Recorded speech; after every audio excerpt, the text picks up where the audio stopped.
Stefani, finalmente un amichevole con una formazione della massima serie, vittoria agevole, hai visto la partita quasi da spettatrice, diciamo, un Verona che ora non potrà prepararsi per un po' di giorni perché molte partiranno per le rispettive nazionali. Sì, adesso abbiamo avuto questa partita, ci vuole un po' di tempo prima la prossima, però noi che ci rimaniamo qua e lavoriamo bene e aspettiamo gli altri.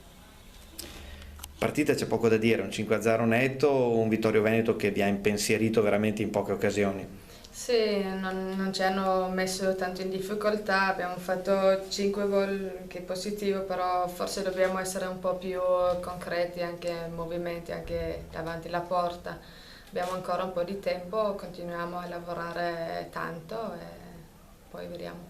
Non è ancora ufficiale, ma tra una quindicina di giorni potrebbe esserci la Supercoppa.